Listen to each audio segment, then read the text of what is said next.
Егер сіздің ағылшыннан фундаментіңіз қаланбаған болса, осы видеоны обязательно көріңіз.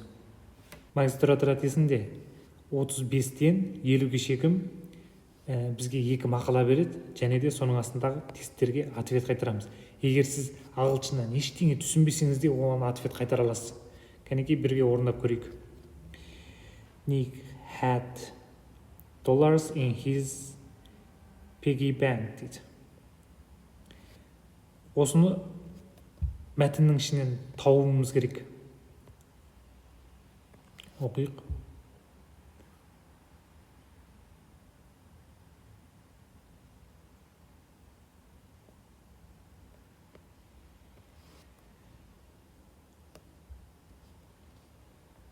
Мінекей. $50 менің ақша салышымда бар дейді, яғни бұл жерде қарасаңыздар 50, яғни бұл ответі тура. 36. Ник ол қай жерде ойнағысы келеді дейді. Мәтінге қайта келейік.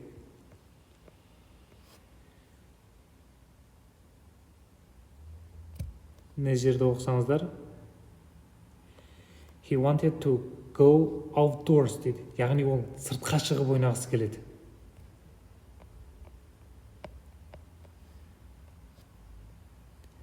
А варианты бізде тура.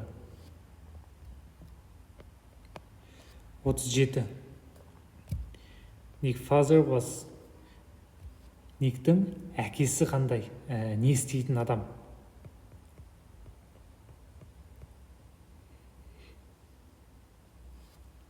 Не жерде оқысаңыздар, Nick father was a very busy businessman who could not spend time with his son дейді.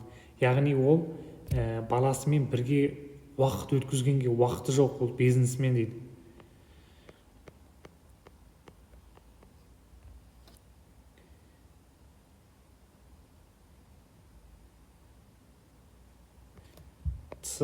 Ответ тура бұл жерде. 38. Nick father was earned әкесі қаншалықты ақша табады дейді.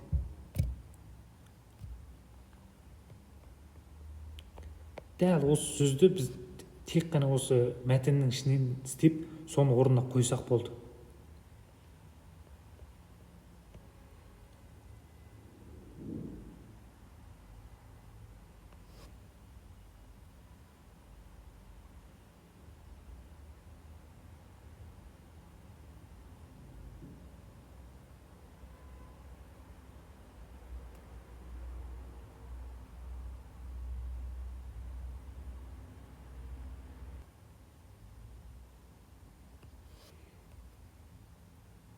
Мінекей, қаншалықты ақша табатыны мына жерде көрініп тұр.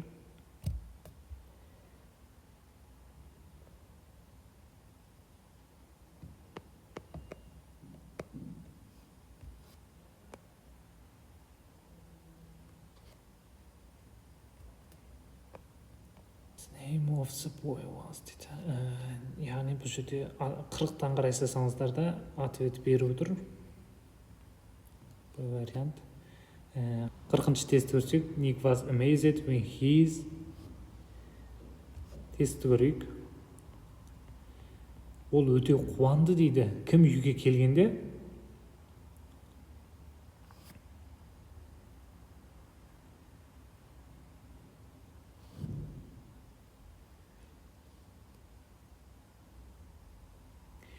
Nick was surprised to see his father at home in the evening дейді. Ол әкесі түнде үйге келгенде өте қуанды дейді.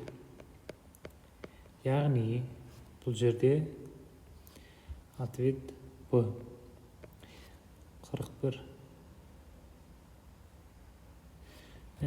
Әкесі қашан оралады?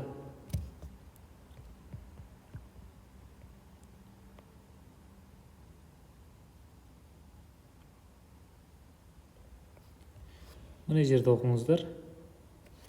Ертең яғни next day.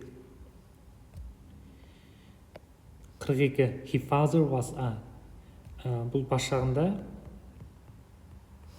37-ші тестте айтылып кетті.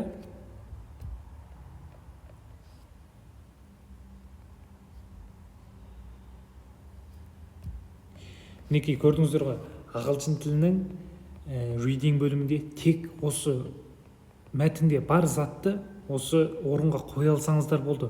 Бұл жерде ешқандай грамматика, ешқандай нәрсе түсініп керек емес. Тек қана дұрыс ответті қоя алсаңыз болды.